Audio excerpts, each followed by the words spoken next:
Chandler to get back to Woodward. No, that was Palmer. I think that was Palmer Park.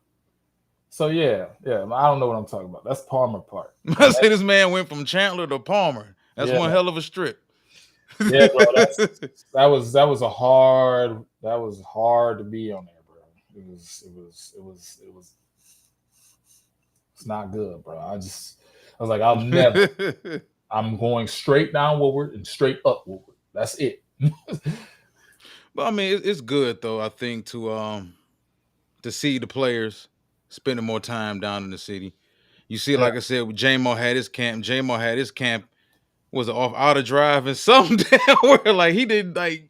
But J-Mo different. J-Mo from St. Louis, hmm so yeah, it's people who from certain areas, and it don't even come down to you being white or black. I know plenty of white people who grew up in these same type of areas that's comfortable. And even if you're not from those areas, you got some people who are just comfortable and they can blend in any type of situation.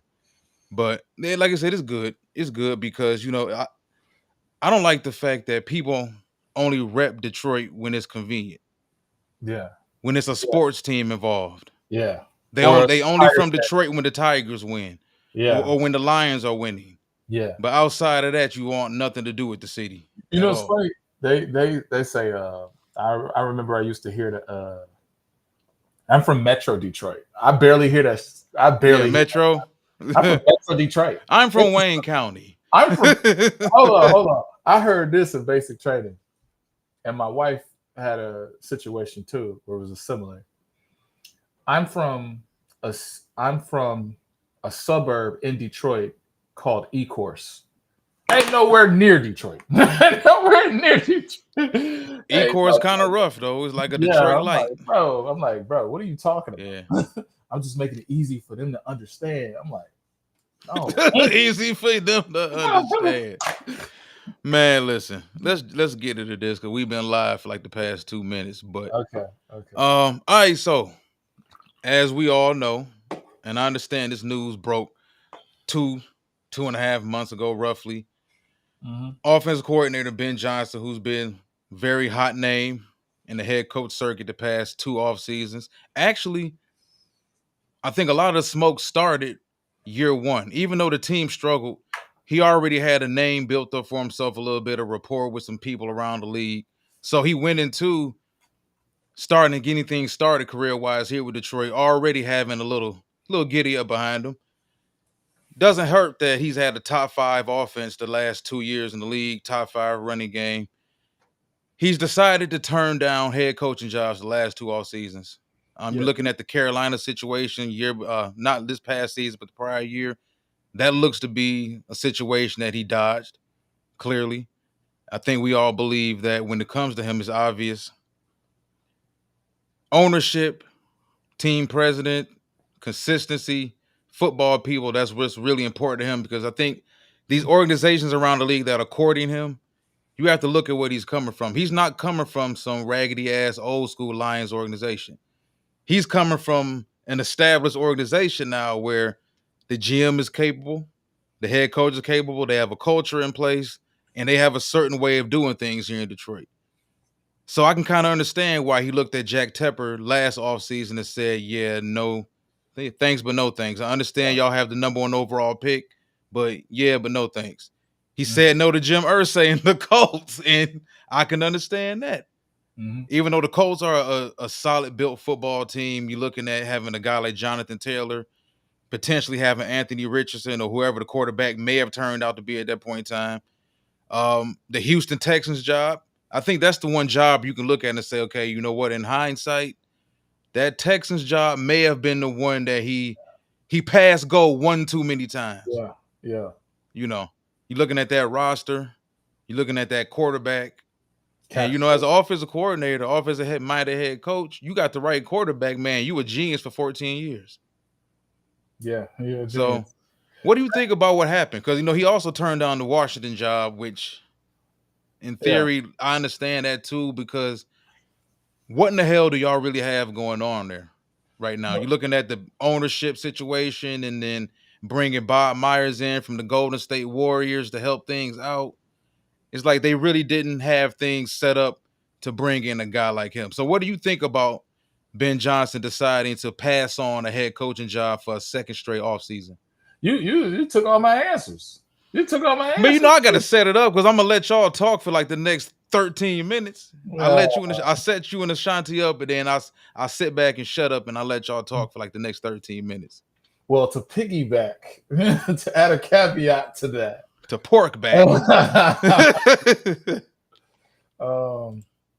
Yeah, those jobs. He doesn't want to be fired in 3 years. I mean, everything's in place here. He said himself in the interview, he's in the sunshine.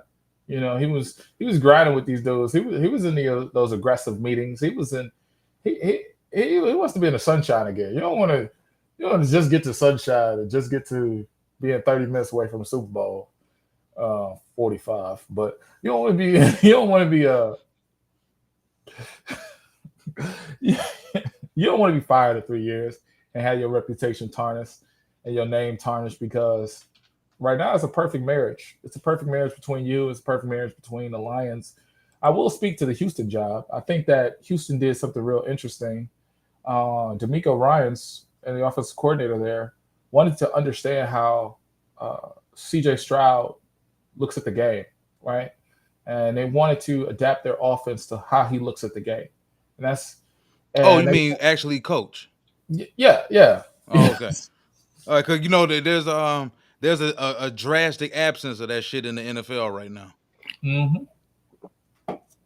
Because coaches don't want to coach, and they don't feel like they have to because they got $1 million players, and this is my system. And Harrington said it best. He told Harrington said, I wanted to audible for this play, and Mariucci said Bill Walsh wouldn't have done that. Bill Walsh is dead.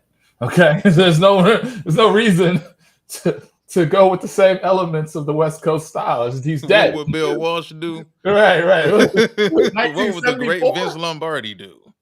He just got black players like not too long before that. So what would he do? I don't know. But yeah, they adapted elements. I think he would have done that in Houston. I don't think he would have had the same roster fluctuation.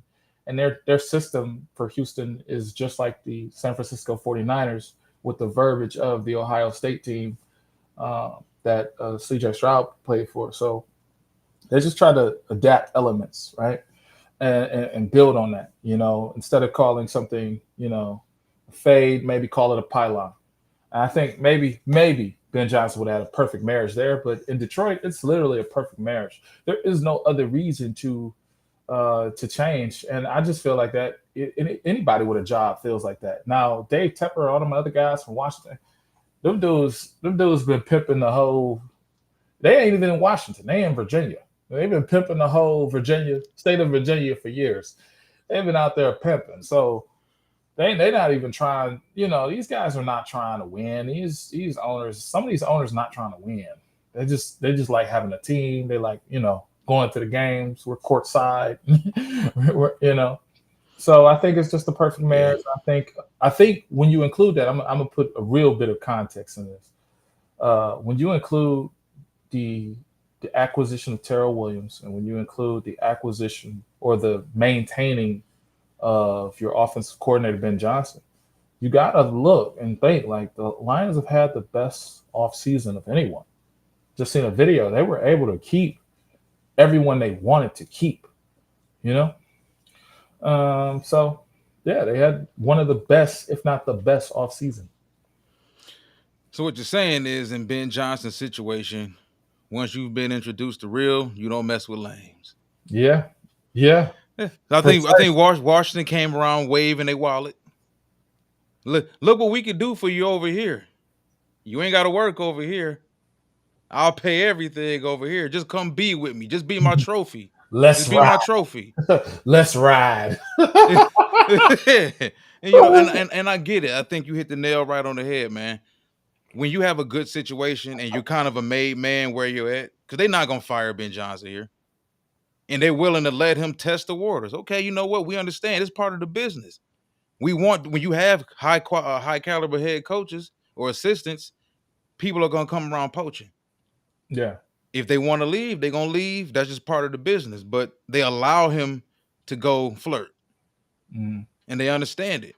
And hey, if things don't work out over there, you can always come back here. He knows he's safe here.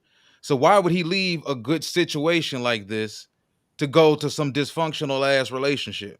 That he got to build. And he got to put his Exactly. offense defense coordinator. There was a lot of people during the Eagles like time where they thought before they won the Super Bowl, they thought Doug Peterson was a joke, and they thought Jim Schwartz would be a Yeah. head coach. Like you got to face dissension like that. You got to face like hatred from the radio, hatred from this, just because things aren't working. And then by the But time they do work, you're so tired. Like, I mean, everybody's not a head coach either. I yeah, think Jim Schwartz is a great defense coordinator, though. Great no, defense coordinator. But as a head coach, personality wise, we saw it here. He was too. I think his personality, along with a young Stafford, is spilled out into what that team was. Then you brought in Sue, who was a loose cannon. Schwartz was always over the place, getting into it with other coaches and having having back and forth battles with members of the media and stuff. It's like your head coach is unstable and a loose cannon. You got a young gunslinger quarterback who's a loose cannon out there. And then you yeah, got Sue, the number 2 overall pick. He helped change the culture for the good and the bad. A yeah, little bit, you know? yeah. So I think if I still question, I think Ben Johnson and Dan Campbell are built for each other. Dan looks like a head coach. He talks like the head coach. You can tell he has whether you can put some of it on his size, like Mike Vrabel. Everything about Campbell comes across as leader. Now, how much of the offense and to what degree is he responsible for over Ben Johnson? I don't know. Really can't Yeah. say. But when you look at Ben Johnson, do you really get head coach feel from him?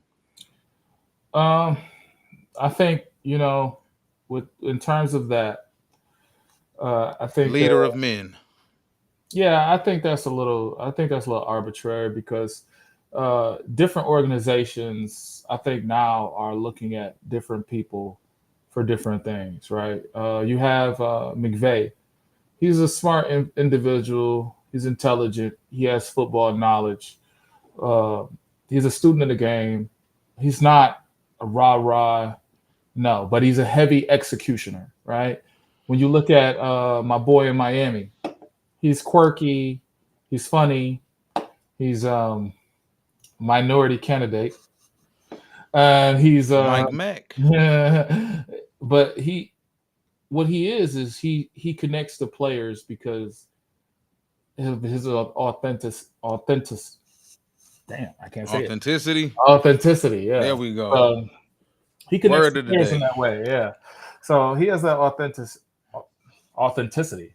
He has an authenticity, and I feel like now in the Pete Carroll era, my PTSD showing because I'm slurring my words all through. I promise you, I didn't drink, but yeah, in the Pete Carroll era, people are looking at coaches differently. Like you don't have to be this like King Kong guy. I'm glad we have that here. I'm glad we have a guy. Yeah. But it's funny is like a testament to Dan Campbell is everyone talks about his intelligence of the game. Everyone talks about his understanding coming up. He soaks up a lot of information from Bill Parcells and Sean Payton, and he'll have conversations that he had with Drew Brees and tell them.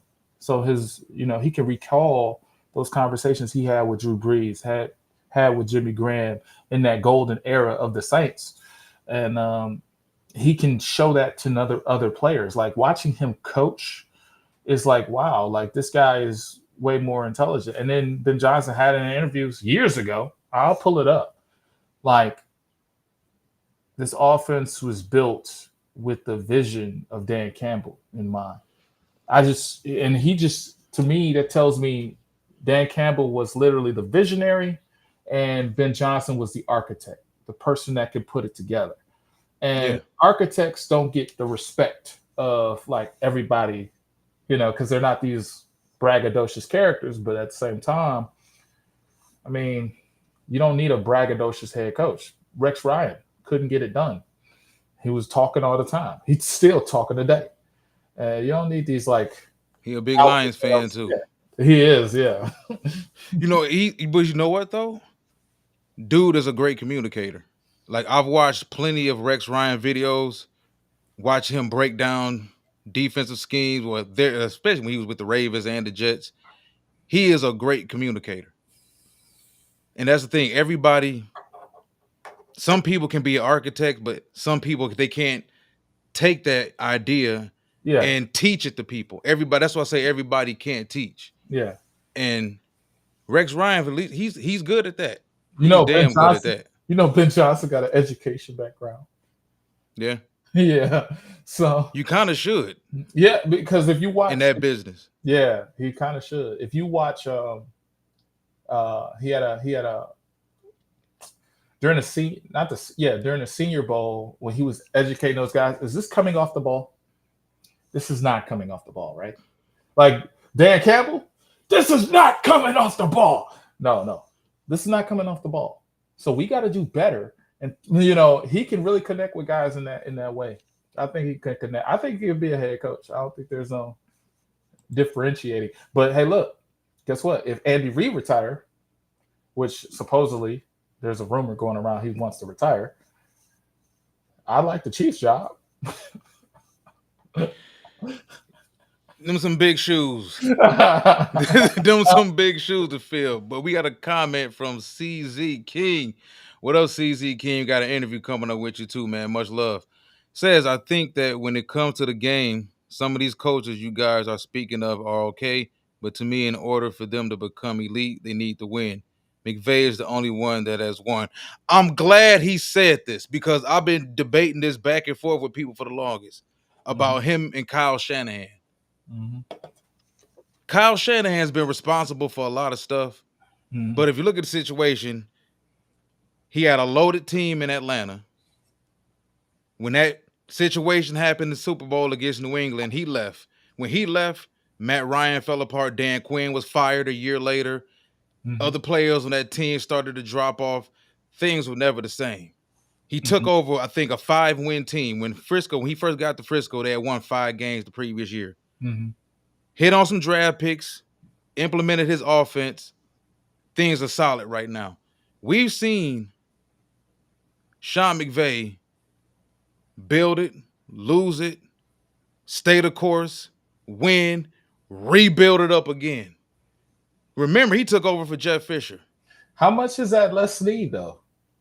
I mean, it's Les Snead too, but who's doing the coaching? Yeah. I mean, the man has had one of the top 2 youngest rosters in the league the last 2 years. And he's managed to still squeak into the playoffs.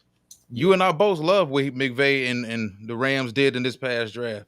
Yeah, I just been like I think he's better. I just think that when I look at what he's had to do, and then he's won too.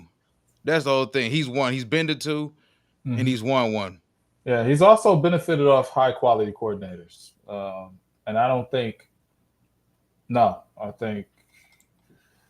well, in terms of McVay, I don't know about the San Francisco dude, but in terms of McVay, he's benefited from Joe Staley. He's benefited from Staley's defense. Staley's defense in 2021 was the number 1 defense. They had gap control, number 1 rush defense. They was really now he had Aaron Donald. I know, but they developed that 1.5 scheme. They're just doing things differently, but that comes from McVay's intensity. McVay is like showing up to work at 4 a.m. Stafford's showing up at 4 a.m. Coffee, 2 coffees in his hand. Yeah, one for now, 1 for 10:30. I think the guy in San Francisco, he knows that you can't go to 4 conference championships, 2 Super Bowls, and you can't not win. And you went to 3, really, like you said, in Atlanta. He went to a Super Bowl. I think McVay can improvise a little better. When he's willing, I don't think he's as stubborn and as locked into his system as Shanahan is.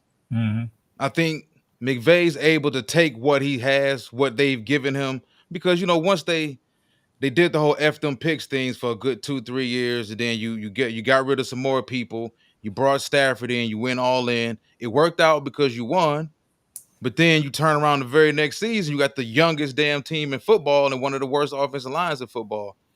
I think he knows this act, but they all come from the same tree. Yeah. And they all believe in running the football. People look at McVay and Shanahan like the uneducated football eye, and they think they just throw the ball all over the place. And that's nowhere near the truth. They don't even believe in that.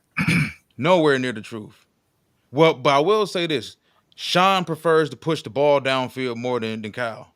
Yeah.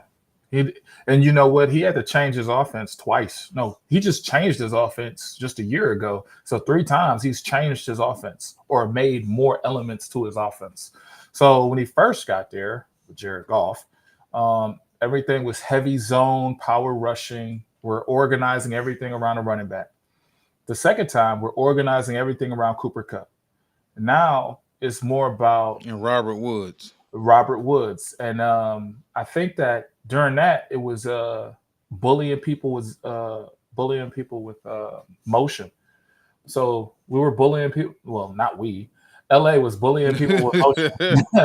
LA was bullying people with motion and just finding the seams, and then they kept expanding on the ideas of the Shanahan model, and then they put their own ideas in. I mean, they actually more so steal plays than anything, and then make play sets off of those plays, just like Ben Johnson does.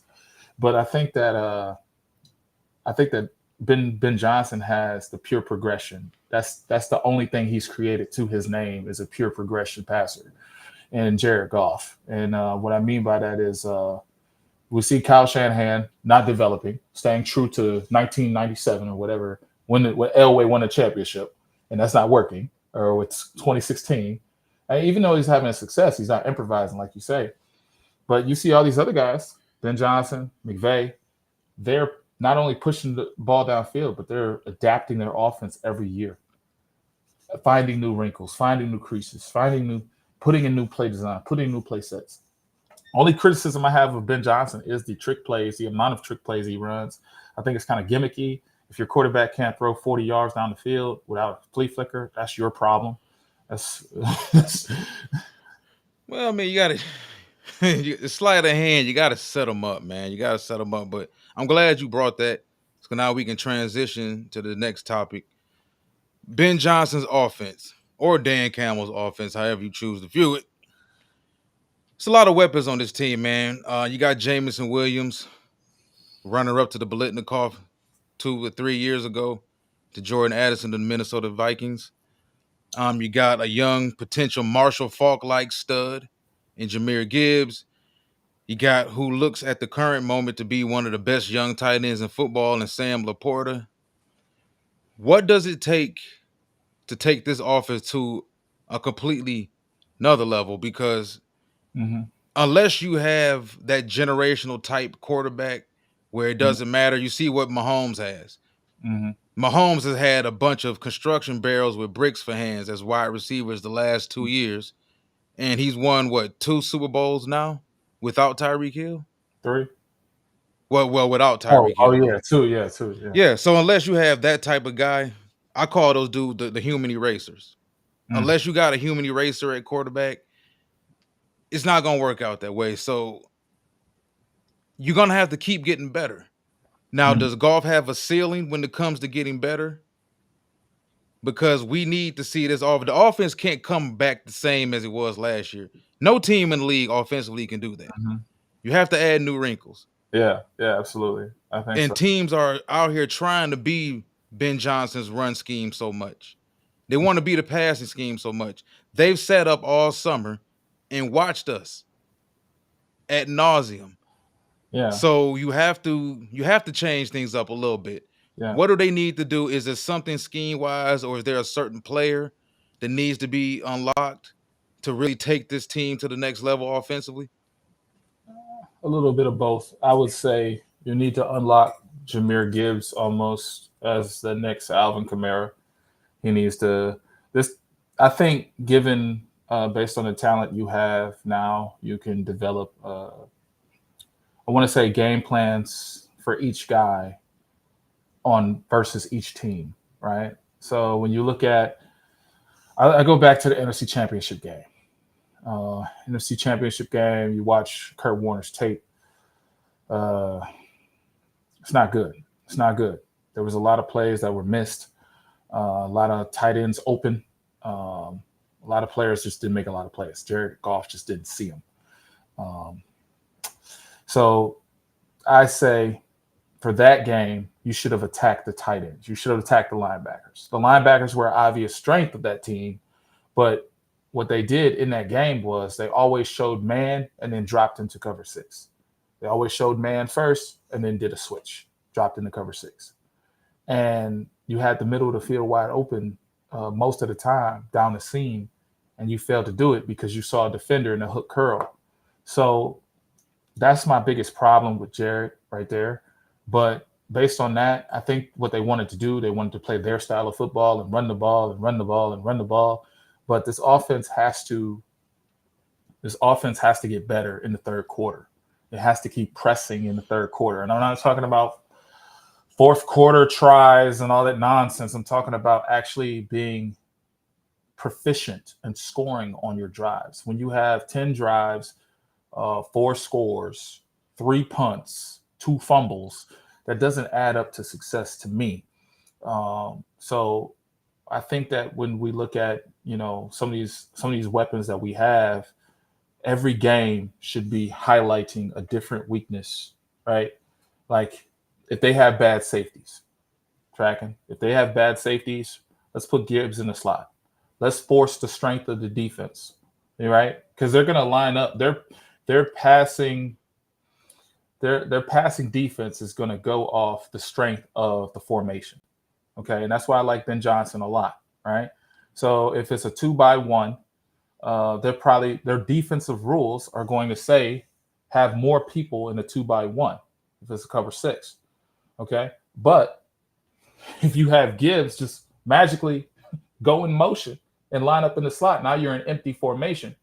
So now a hat on the hat blocking, max protection, you're going to have to get Gibbs down the seam because that linebacker might not rotate. And if that linebacker does rotate, he's not going to be a matchup. So you have to unlock Gibbs. I think another issue with that, too, with Goff, not that we're trying to pile on Goff, the amount of hole shots he misses. That's one thing I think that's very scary. When you ask him to really push the ball downfield, outside the numbers to the boundary, that's where his accuracy comes and goes. And when it's not there, it seems like it's really not there. Mm-hmm. And maybe that's another reason why they don't offensively really ask him to do that too much. They don't ask him to really take completions. And what I mean by taking completions is, and it's unfair to him because I'm going to mention guys who have the physical God-given abilities to take completions like Justin Herbert and Josh Allen and Patrick Mahomes, guys who, with their arm talent, every shot is a hole shot. Yeah. And when you see so much cover 6, eventually it all can't be just underneath short dig, short curl, quick out to Laporta. Oh, they were sitting on that pass breakup, third down again, another 3 and out. Like you can't. And but what did you ever know? I know you noticed that because you watch the game just like we all do. Yeah. It seems like when the wheels fall off of them, they look completely inept. Like they malfunction. Chicago Remember how how Peyton Manning and the Colts used to look when things wasn't running exactly the way Peyton wanted them to run. It looked like they were just out there malfunctioning, screws and lug nuts popping everywhere. That's how offensively we look. Yeah, especially in the third quarter. When you don't score for 15 minutes against Green Bay in the third game of the year, fourth game of the year, prime time, that's a concern. But I feel like what you're alluding to, it goes against the passing rules of the offense because the passing rules of the offense is a lot of pure progressions. So if Jared Goff is looking right, he's going to have levels between this receiver and that receiver down the field. And then if he looks left, he's going to have levels of this and this. So he's always seeing people come into his view, and it expands his view. I do understand what you're saying, though, when we fall apart. I have been a strong proponent of being critical when we fall apart in the third quarter. We have several games, Vikings game, Chicago, Green Bay, the NFC Championship game, falling apart. Even Tampa Bay, even though we had full control of that game. The Raven game, Yeah, Raven game yeah. didn't score damn near the whole game. So The Bears twice. yeah, twice. Yeah, you got to score in bunches with them because they're gonna be crazy. But I think that those weaknesses were shown was in self scouting. Those weaknesses were shown on film during the week of that actually happening, and then over time, how do we get better at this and this and this? Ben Johnson had an interview where he said, "Yeah, scoring in the third quarter." Magically, I know people watching my videos because now interviewers are bringing up real questions. So yeah, I had a video that highlighted how does offense get better, and they got to score in the third quarter. And he said, like, we got 50% better in that first drive. We just got to continue to build on that because if you don't build when you're 24-7, and then it's 24-14, and you don't score that next drive, you're giving that offense hope because it's a 2 possession game at that point. So you can't just come out running, being gritty and all saying all this tough stuff. You got to actually like put the dagger in some of these people's souls because at the end of the day, you don't want to be this team that doesn't score in the third quarter, doesn't score when the lights are on, because the lights are going to be on you this year, and people are going to see that you use pure progression passing. People are going to see that, oh, okay, every time they use a lot of dagger concepts, they use a lot of digs, okay, so when St. Brown has a dig, Laporta has a dig up the field. So we have. Oh, So all we have to do it's is try to Dig City. is It's dig. Dig City in our offense. Dig and quick outs to Laporta. Yeah, Yeah, yeah. yeah. But that's a better thing because it helps that line of sight for Jared Goff. It's all like, I don't want to say it's built for him, but it's built to his strengths, like they always say. But it needs to be built better because there are going to be people that expose that, especially with a cover six and a switch. Yeah, so Definitely. We're going to for sure get deeper into this all season, man. Hopefully, we can get you with us every Monday, even though I do understand you got your own content. So you can't say screw your content and just do our content. But no. It's the wife entirely. It's the wife entirely. It's not my fault. hey, man, listen, you don't get in front of a microphone blaming the wife, man. I'm Don't do kidding. that. In I'm case you kidding. didn't know, wives have internet too, my man. Wives have internet. Right. It's the wife and the job. Yeah. Job's doing serious. Yeah. I actually get to talk ball with this guy. So that's why I like coming on the show because we actually get to actually talk ball and we actually Mike, really do stuff. Like, what's going on, Mike? Mike been with us from the very beginning with the last page, man. We got took down. Mike came right back. Really appreciate you. This man knows his football. Only people that follow us and listen to us is people who actually know football. And I'm not saying that because they agree with a lot of stuff we say, but they're more mild mannered, even kill people. These people aren't fanatics. You know, these people actually have some damn common sense. Jared Goff. Brad Kaya. Brad Kaya. Hey, so let's talk about these linebackers, man. I'm proud. I think Derek Barnes is a key component of why fans need to take it easy and let players grow. Yeah. I think as fans, most of us are fanatics, so it's hard for us to sit back and let players actually mature at their own pace, especially considering the fact that none of us are at camp. None of us are at practice throughout the week. We don't know how hard these guys work. We don't know how hard they may not work. But I think Derek Barnes, aside from the Dak Prescott play from late last season, Derek Barnes had a pretty good season. AG gave him more pass rushing responsibilities, moved him around a little bit more. I think allowed him to play football. And I think that's something that's really missing from how people develop, these coaches develop linebackers. A lot of times, defense coordinators, they want to pigeonhole these linebackers. Listen, this is what I want you to do in my system, in my scheme. I don't give a damn about what your athleticism says. I don't care about this or that.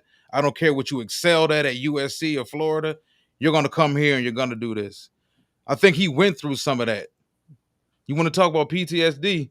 A lot of them players that played for for that last regime, they had PTSD. Yeah. And I think, Derek Barnes I like the way he sounds so far in camp also. like his demeanor, even though you can't make a whole lot out of camp. Everybody's happy right now. They're back on the field doing some hitting and running around. The season's right around the corner. People are salivating. But Jack Campbell, first round pick, I think you can argue that from last year's draft class, he performed the least up to par from what we wanted. But like we said before, linebacker, especially playing the Mike, that's like one of the most difficult positions to come into the league and play. Mm-hmm. So you look at those couple guys right there, Alex Anzalone. What do you make of this linebacker core right now? It's probably the most complete part of the defense in terms of what happened last year. If we take last year, they were the ones I didn't worry about. I wasn't going to worry about the linebackers. As far as like Barnes goes and Anzalone, I do like the 4-2-5 in certain situations when you do have a star. What I mean by star is a star position safety, a nickel corner that can play safety, and you're not losing no coverage. He can play safety and corner, and he can move around that piece, and that's Brian Branch. And they also had, C.J. Gardner-Johnson at one time.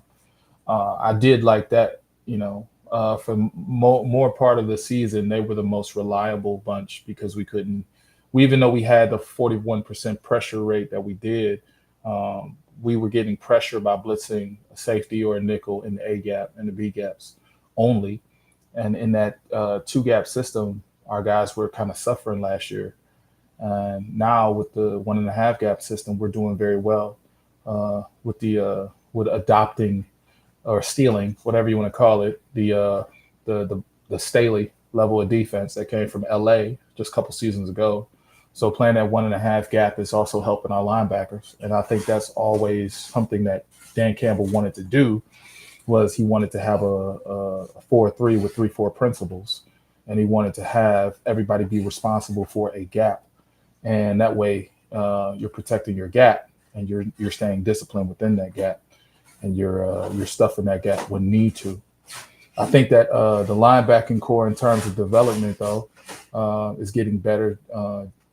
Jack Campbell is reshaped his body, changed his body with his new free offseason. He's going in the second year, so he had a free offseason to do so. No draft buzz, none of that nonsense. He had a offseason to actually work out, dedicate himself and his mind to his body and his play. I do want to see Jack Campbell in the field, but Jack Campbell is weirdly in a situation that Hendon Hooker is. And I say that I liken them to because they have a great starter ahead of them, but they're more talented than the starter that's ahead of them. You understand? So Jack Campbell might not end up seeing the field as much because of Alex Anzalone's propensity to make good plays. I also hear that Alex Anzalone is in mid-season form, mid-season shape. So that means to me, I heard Pro Bowl season from. Listen, you invested a first round pick in this man. We already know how the business goes. Eventually, the guy who's going to get the snaps is the guys who you invested in, unless Jack turns out to just not be able to play. Like they seeing him in practice, and it's like by year 2, if Anzalone is still outright winning all these snaps, it's a problem. I was interested when I think one of our linebackers went down in the NFC Championship game. Malcolm Rodriguez got the chance to play, and I was interested in that decision why he got the chance to play at the Mike and or at the wheel linebacker, and not play at not Jack Campbell. I was interested in that. But Jack Campbell's going to give Rodrigo a run for his money because Jack Campbell, like you said, it's a business. It's a first-round pick. In my prediction of getting Jack Campbell, I did state that Jack Campbell was going to be he was going to have to develop his body. He was going to have to get better athletically. And I think he has the ability to cover tight ends, but not last year. You understand? Like he has the potential. And I think that when we're looking at the linebacker core in totality, they're much better than the linebackers we've seen come through here since Levy and Tulloch days. So, and what was that one dude, Amir Thompson? There was another dude that was fast, Tahir Whitehead. Oh, Tahir, went to the Philadelphia Eagles after he Yeah, left here. I think he went to Oakland too. Yeah, Went to he been Oakland too. around. Been around. He couldn't find a job. But our linebacker core is good, and I love the fact that they're changing their bodies. We're in mid-season form. Alex Anzalone expected to have a Pro Bowl season. I'm keep hearing this, so I'm gonna keep saying it. But yeah, linebackers in good shape. I would like to see more picks from the linebackers, though. All right, so if you look at Campbell, we're gonna see this season. Because I actually think he's athletic enough. North and South against, not necessarily North and South, but East and West against certain running backs. You may not want him playing the strong side. Is he better playing on the weak side? Yeah. That may be a question they may need to answer. Yeah. Because if he athletically, if you can't handle playing the mic or the weak or the strong side in this day and age in the NFL, you damn near unplayable. Look at the linebacker Washington took in the first round a couple years ago out of Kentucky. I forgot his name, but he was a guy that a lot of people thought was going to hit the ground running real quick. Me also. Now, granted, Washington had a whole lot of bad stuff going on in front of him. You know, you bring a linebacker, a Mike, into that type of situation, you bring him into, and then you take away all of his bodyguards in front of him. You trade away Chase Young, you trade away Montez Sweat. Jonathan Allen's still there, but Jonathan Allen's more of a penetrator. Yeah. And Daron Payne does what Daron Payne does, but he doesn't have the help over there. Now, he has the athleticism, and I do understand Washington expects bigger things from him this year. You can always look it up. You could have looked it up while I was talking, damn it. But you know the linebacker I'm talking about for Washington that they drafted out of Kentucky in the first round draft before last. Yeah. But, yeah, I just think it's rough with Jack Campbell because fans, a lot of us, we're uneasy with it. We want to see everybody hit the ground running quick. Remember, week 1 against the Philadelphia Eagles, year before last, Aiden Hutchinson overran a bunch of plays, got cut up by the quarterback. Everybody name slipping. I was about to call him Javid Best, and that ain't even his name. The quarterback for the Philadelphia Eagles. Why in the hell? Jalen Hurts. Jalen Hurts. People destroyed him. Yeah, Mike had a good point too. Yeah, people destroyed Aiden Hutchinson for it, and they called him a bust after one game. Said he wasn't ready to play. Blamed the coaching staff. Said he was just a super senior that was overdrafted. Like, all of this after one damn week of football. And, the people that talk the loudest don't know nothing, man. You just got to call a spade a spade. A lot of them people, man. Can you still hear me? Yeah. A lot of them people, man. You know, they just go to the games to spend $200 and have an outing with the family, and that's cool, man. But they shouldn't be allowed to talk what they don't. like again, like I had to face a lot of adversity when I said Aiden Hutchinson over Kyle Hamilton. And albeit they're both all-pro players, we obviously got the superior player. I had to face a lot of heat for saying Kirby Joseph is the best safety in the draft. 8 picks later, he leads the whole draft class in picks. So, again, with Jack Campbell, I think that Jack Campbell was definitely slow with his development by putting him all over the place. But in the meeting they had, it was on that little One Pride thing they do. I forget what it's called. It's like One Pride or whatever. The little thing where they show the documentary style of going through the draft process and everything.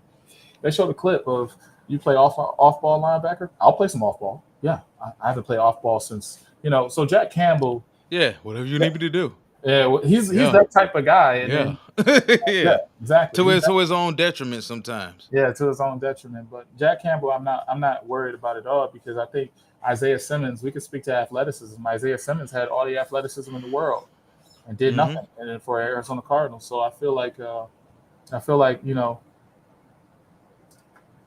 ceiling the floor is very, very high. Like, he's a very good player. Yeah, the floor is high. The ceiling, like, people want him to get I heard people want him to get 5 sacks this year. These people don't even know what they be talking about, man. How's a linebacker in a two gap a gap and a half system just gonna be blitzing just crazy, just willy nilly? A 4-2-5 linebacker, And he's not even gonna guard the hook curl. He's not even gonna we're in zone 42% of the time. Like until people break down the difference between a curl and an out, until people break down that stuff to me, they don't have no jurisdiction in this space, man. They have no man, these people can still talk. Comeback? Yeah, what's a curl and a comeback? Tell me. I can't talk, man. They just be talking. They just be out here.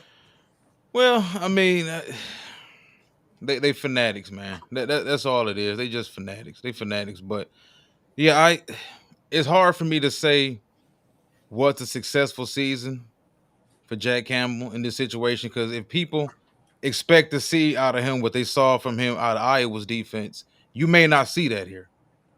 That's just the way it is. And a lot of times these players, we fall in love with what we see them as in college. And just completely being oblivious to the reason behind it. These guys, when they get to the next level, this shit is completely different. Yeah. You may go to a completely different scheme and be asked to do stuff that you haven't done since your sophomore year of high school. And a lot of these linebackers get lost in the sauce out here. And we end up saying, well, that guy's a bust. And that guy's a bust. And that guy's a bust. Is this player really a bust, or did he just go to a situation where he was completely misused? Jared Goff, yeah. Yeah. And I said this about Campbell. I had no issue with Jack Campbell, the football player, before we even drafted him. Me and Ashanti did shows on this months before the draft, before we even knew they were going to draft him. Mm-hmm. I said that he would be best suited as a 3-4 middle linebacker. Yeah, probably, yeah. Or if you want to make him the Mike in a 4-3, I can see that too. I can see that. And I like Anzalone either at the Will or the Sam. Yeah.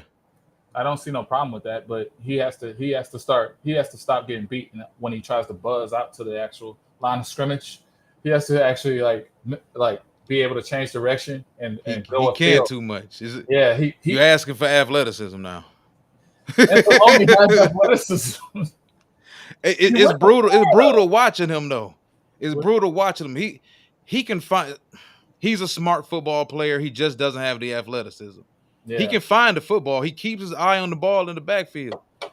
But when you watch him break for that A gap, and then you see the running back cut back and bounce outside, it's cringeworthy watching Anzalone try to turn his hips. You know what I want to see him do? I want to see him be in that Fangio defense.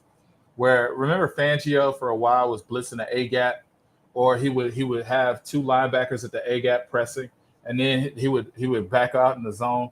Because I know he can get to the spot. Fire blitz. I know he can get to the spot. So I know he can get to the spot, bro. I just know it, and I see it on tape.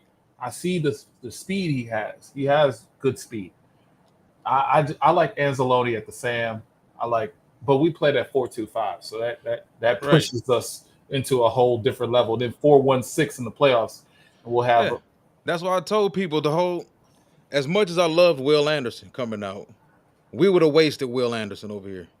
Unless you're going to let Will Anderson put his hand in the dirt, it would have been a waste. In our defensive scheme, it would have been a waste.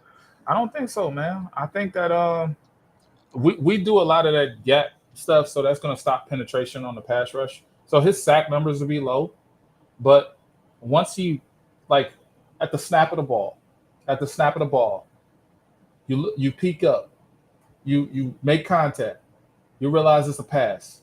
I feel like he has that gear to switch gears, to go into pass rush mode, because in that gap and a half system, you're just protecting your gap.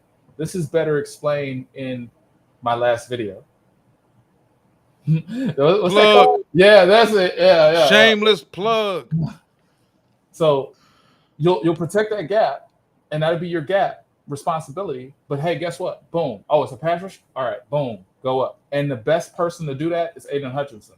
Aiden Hutchinson is always going to have his hand in the dirt, or always going to be in a 2-point stance and be ready. And then I think Will Anderson wouldn't have been wasted. I feel like Will Anderson would have been a a cap issue when it's time to pay Aiden and him.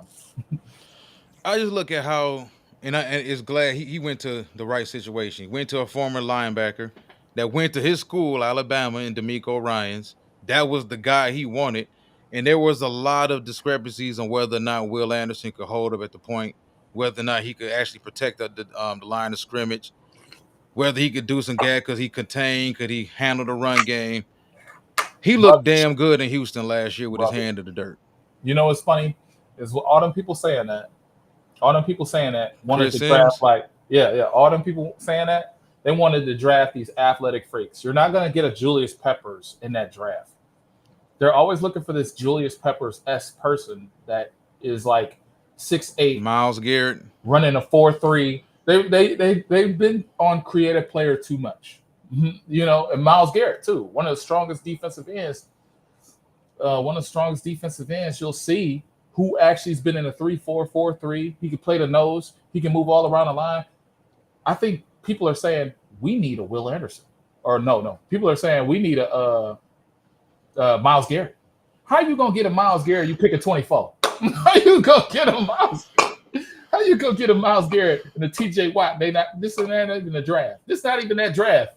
These guys are generational, man. If you take a look around the league, the best edge rushers in the league right now, those guys have come out like every 3-4 years, gaps between each other. The Bosas, and not necessarily Joey Bosa. Joey Bosa always hurt over there with the Chargers, but Nick Bosa, T.J. Watt, who was slept on dramatically that draft, and I wanted him bad, man. No diddy. Yeah, but oh boy, man, I wanted that boy. But everybody looked at me and said, "Oh, he played. Look where he plays. He's playing at Wisconsin. He ain't shit. You just want him because he's J.J. Watt's brother." I'm like, no, like this guy has traits. Watch this, and people just didn't want to hear it, and the rest is history. But yeah, and like I said, Myles Garrett, number 1 overall pick. Nick Bosa was the number 2 overall pick, I think, in draft that year that he came out, if I'm not mistaken.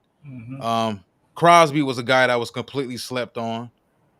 Yeah, but these edge rushers, you mentioned Julius Peppers. These guys don't come out every single draft. Like everybody thought after Jadeveon Clowney hit that Michigan player. I forgot, was it Askew, Vincent Askew, BJ Askew, whoever it was for Michigan. Clowney lived off of that one highlight for 3 years, bro. Yeah. Everybody thought he was going to be like the next 17, 18 sack guy. Clowney never developed into it. Now, Khalil Mack, on the other hand, in that class, Khalil turned out to be the truth. Yeah. Or that guy from Baylor. Remember that guy from Baylor who had the pitcher? And then he should go in the first round because of the pitcher? Yeah. I think he got in trouble with the law, but arms look like thighs. Yeah, man. Ryan Kerrigan. I mean, don't get me wrong. Everybody, of course, I would like a Myles Garrett. Yeah, but where we gonna find him? Like it's people here who wanted Tyree Wilson. They thought Tyree Wilson had Myles Garrett traits. I got a Myles Garrett at home. His name is Aiden Hutchins. I got a Myles Garrett at home. Well, I ain't gonna go that far. Oh. you got to actually put up the sacks, man. I don't care. I mean, I understand pressures change plays. I understand that, but that's like the argument. I used to get into the same argument. Yeah, I get it, but I used to get into the same argument with a friend of mine about you can feel pressures of sacks. We argued about Ed Reed and Troy Polamalu. And his argument for Troy Polamalu was, look at all the tackles he got. Do you want the tackle or do you want the damn takeaway? I want the takeaway. So on second down, when it's second and long, when it's second and 15, I don't care about you getting the tackle and turn it into second and 8. 3 forced fumbles. I want the pick. Wait, 3 forced fumbles his rookie year. 3 picks his rookie year. I'm not looking this up. I just know. Troy Polamalu? Aiden Hutchinson. Oh, I was about to say, because we ain't about to argue about Troy and Ed now. We ain't about to argue about Troy and Ed. But, I mean, listen, I understand is he there yet? Because we're going to have a video about him, too. Because if you're talking about putting him in the T.J. Watt category, the Myles Garrett category. 11.5 sacks don't give you T.J. Watt category? Not with, dude, it's freakish now. That used to be good back in like the mid 2000s, early 2000s. When you got guys routinely.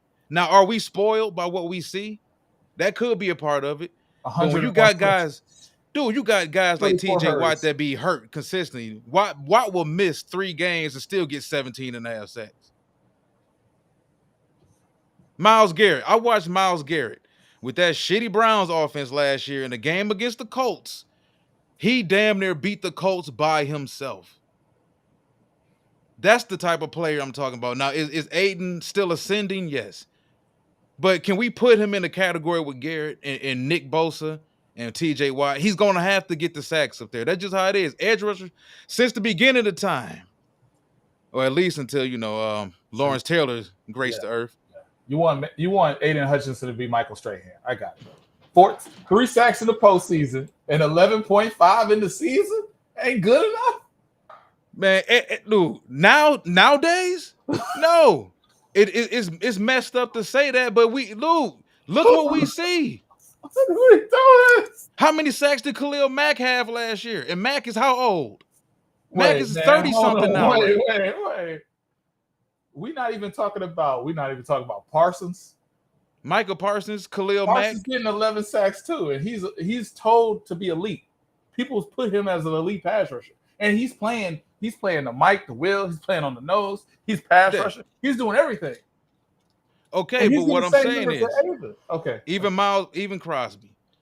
You get what I'm saying, man. You can't. That's like saying your quarterback is an elite quarterback, but he's only throwing 20 touchdowns a season, and you got Aaron Rodgers throwing 40, and you got. I'm saying they got the same numbers. Last year he made a jump. We said, okay, year 1, I predicted he would get 9 sacks. He got 9.5 his rookie year, I think. Yeah. But the argument is this: 9.5. I make the same argument on him that you make for Aleem McNeil. I don't need you to go 4 games without a sack, and then you get 3 against a shitty offensive line. Then that pushes your sack total to 7, which makes it look a whole lot better. The elite edge rushers don't go 4.5, 5 games, 6 games without sacks, bro. And you can say, okay, well, 4 games without a sack. Everybody's favorite line with Aiden is, well, he gets double teamed. What edge rusher don't? Is Aiden Hutchinson the only edge rusher in the league that gets double teamed? Myles Garrett went 4 games without a sack last season. Okay, but look what he faces. Oh wow! But hold on. But look what he. Oh, man, this is my thing. You actually saying right now he's on the same level as Myles Garrett just because his numbers wasn't the same as Myles Garrett last year, sack wise. No. Or Khalil Mack's. But it still missed 4 games. All I'm saying is correlation. It's a correlating factor. Okay? I said he's ascending. Okay, how about this? How many sacks do you want Aiden to get to call him elite and on that level? Okay, if we talking about a guy who was the number 2 overall pick, looking where he was drafted, looking at the ability that he has, am I wrong to want him somewhere consistently between 14 and 17? He had 17. He had 14 this year. He had 14 this year. I thought you said he had 11. No, he had 11. He had 11.5 in the season, and he had 3 in the postseason. The postseason is part of the season, right? Okay, and I'm saying we talking about this year. What do I want to see from him this year? Okay. Yeah, I want him to be what the other guys are. Okay, so you have the exact 14 to 17 for a link. Okay. Well, no, because I don't. As a defensive tackle, as a 2 tech, sometimes 3 tech, I don't expect Aleem to go out there and get me 12 sacks. I don't think he's Quinnen Williams. No, you just got to show consistency to put you in a category that is of elite company. That's like the overarching thing. So you want him to show consistency. So if he gets 13 or 14 sacks this year, I think he's aiming for like 17 sacks. Because it was in their interview. McNeil? No. Oh. Aiden. I'm about to say, damn, Aleem. Yeah. You want Aiden to get 17 sacks. Okay. And that'll put him on par with Strahan in that one season in 2008. No, that puts him on par with everybody in the elite guys in his era. Okay. That's what I'm talking about. Okay. That's all we can compare him against is his era. I got it for you. What if he gets the 14 sacks, but he's in a wide 9? Man, What if he gets the fourth? No. What if he gets the 14 dude. sacks, but it's like he's playing nose and he's like rushing up the pass? Like it's like cheating sacks almost. Like when he's working from that 9 technique and he's working in Dude, space, he's gonna he's beat getting anybody. is if the production is there, the production is there. Okay. When you watch Pittsburgh Steelers games, does TJ Watt benefit from some of the guys he got around him? Yeah, he does. Does he get some free runs? Yeah, he gets free runs. Do they stand him up a lot at 5 and 6 and 7 tech? Yeah, they do. They do. They get him some easy sacks. But what I also notice what Pittsburgh likes to do with him, they'll put him out there at 5 tech. So far on the edge that once he builds up speed to get to that tackle, he's already painting the outside edge of that tackle shoulder. It's over with. If you go back and look at a lot of TJ Watt sacks, he gets a lot of those sacks where he just constantly paints that outside shoulder of those tackles. He's not consistently just lining up, bowling over people or winning one-on-ones like that. He can. I don't care how you get him. I just want to see the production. And I don't think he's in a situation where, let's take Trayvon Walker, for example. Okay. Trayvon Walker, I think, is a good football player. But he's in a situation where they need him and they drafted him to be Myles Garrett. Like when you're the number 1 overall pick as an edge rusher, they're not drafting you because you're good at run defense. Yeah. They're drafting you number 1 overall because they see the athletic traits and they think they can coach you into being one of these big-time elite edge rushers. Mm-hmm. But I just think that when you compare him to his generation, you can't have one without the other. People want to say, well, the sacks don't matter. He's got pressures. No, the sacks matter. And I brought up the Troy Polamalu Air Reed comparison. You can't tell me tackles matter more than takeaways. Takeaways in possessions. They matter, yeah. But fans here is like, listen, if Aiden Hutchinson averaged 15 and a half sacks his first 3 years in the league, you know what Lions fans would be saying around here? Sack king, sack king. All our guy does is get all the sacks. But since he doesn't, since he doesn't have the sacks to measure up with the Myles Garrison guys, they try to downplay sacks. He's been in the league 2 years. He has 20 sacks in the league for 2 years. I get what he has here. I get what he has. You asked me about what I want to see moving forward. No, don't shoot the mess. I'm just saying I can't put him. I think it's sacrilegious to put him, and it's disrespectful to look at guys who've been doing it longer than him. Now he can't help when he came into the league. I get it, but it's kind of sacrilegious to look at him and say he's better than Nick Bosa, or look at him as no, but not you. Oh. But we can venture on social media and we can look at some of these group chats and we can see, oh, he's right there with Max. He's right there with Crosby. He's that guy. When Crosby came here last Monday night, you saw the difference between him and Aiden. Oh, yeah. And that's no slight to Aiden. You know what I saw? 20-6. Well, we talking about the play. He done pointed at the scoreboard. You know what I saw? 20-6. That man pointed at the scoreboard. But yeah, it's like when all you can do is get measured against your level of competition. The guys that the league that you play in the era. He ain't got no help though. Oh, now it's that. Who's the edge rusher opposite of Myles? I don't even know his name. Okay. I mean, I understand Nick Bosa got a little bit of help, but they slowly but surely losing a lot of people over there. Things getting old over there. But yeah, I mean, I understand we got spoiled. I think the edge rushers, if you go back historically and look at like edge rusher numbers, guys like Bruce Smith, John Randall played defensive tackle.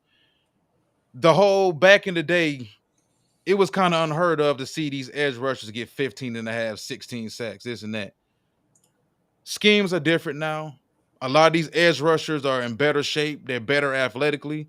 They take care of the bodies a lot better than a lot of those players did back then. Aiden Hutchinson is dropping back too. 3 out of 26 of the players on the snaps. He dropped on some Clemson shit. On some Clemson shit.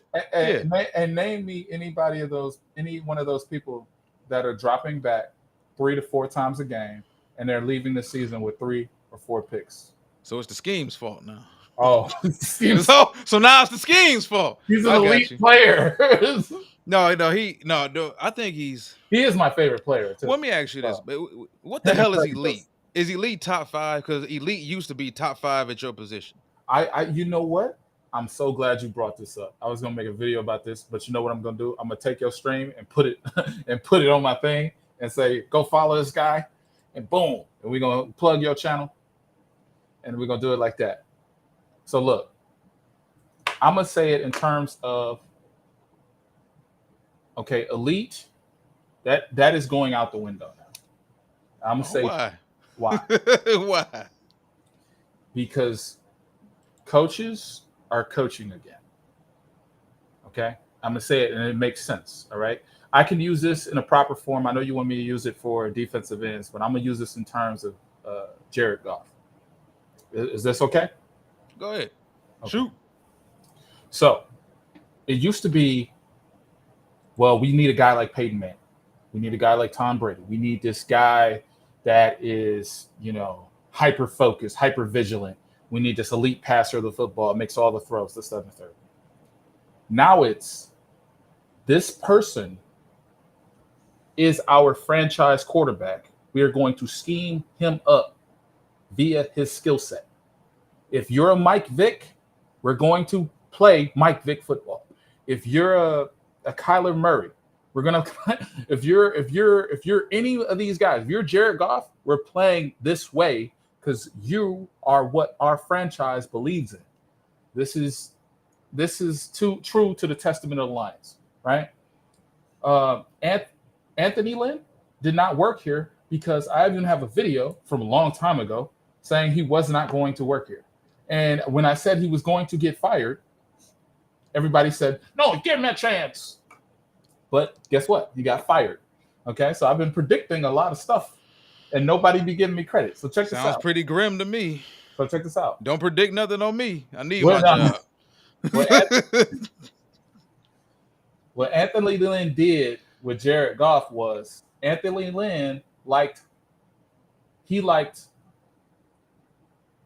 big progression plays, right? He liked plays that took time to progress and create themselves, right? High progression. Like I want to say high developing. Like it takes a long time to develop. That's what Anthony Lynn did. Now, if you see, when we got rid of him, Ben Johnson came in and everybody came in, the offense is quicker. The offense is faster now. He has time to think in those seconds instead of long developing plays that makes him hold the football.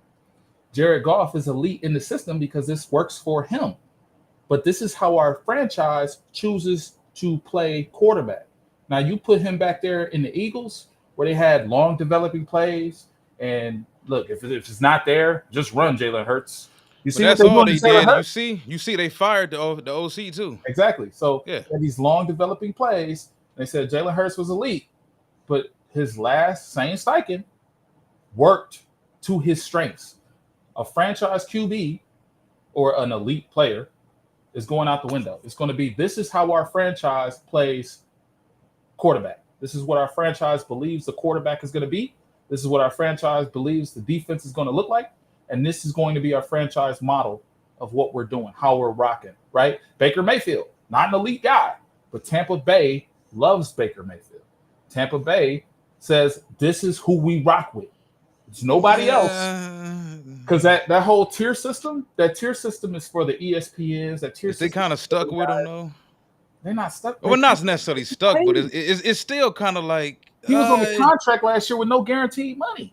He had $9 million. We like you and all. You the best I can get right now. I mean, do you honestly think that if they were picking in the, let's say for instance Tampa was picking in the top 10 this past draft, or they were picking in the top 5, you don't think they would have went quarterback? They would have got an edge rusher. I mean, listen, I understand Baker hasn't played poorly. He has, but that's the thing. Also, when you're labeled, once you get labeled a career backup, guys like him, Geno Smith, other guys, anything you do short of winning the Super Bowl is going to be not really appreciated because you're not really the guy. I For think example, guys like Baker and Geno, they on borrowed time. Y'all there until something better comes along.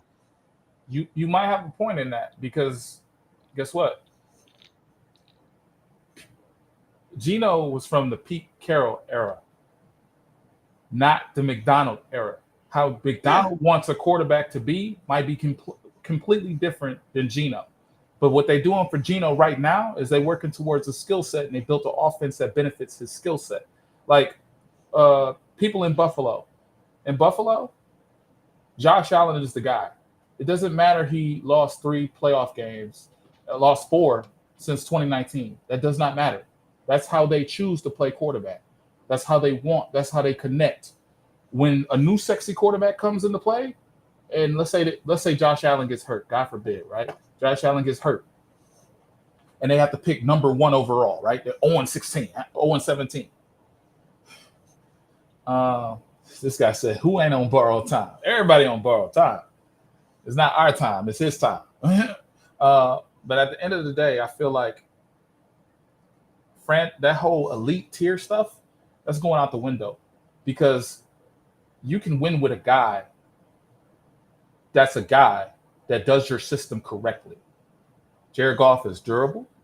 He's reliable. We know when it's bad, and we know what to expect from him when it's really good. So I just want to end the show with that. I think it's going to be amazing to see this stream again when I replay it because this is a good stream. This is a good show.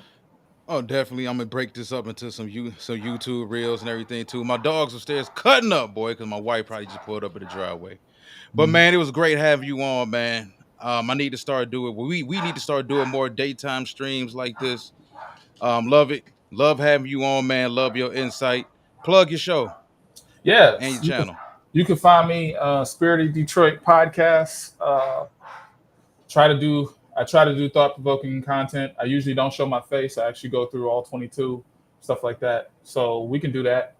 You can subscribe to the channel, like the videos, or you could just watch the videos. I got plenty of people who just watch. They don't commit. It's cool. But I think it's if you like this stream and you like his channel, you're going to like my channel as well because we're in that same space. Word Life, Spirit of Detroit, Lions Avenue, bringing you the best home team coverage in the city. Peace.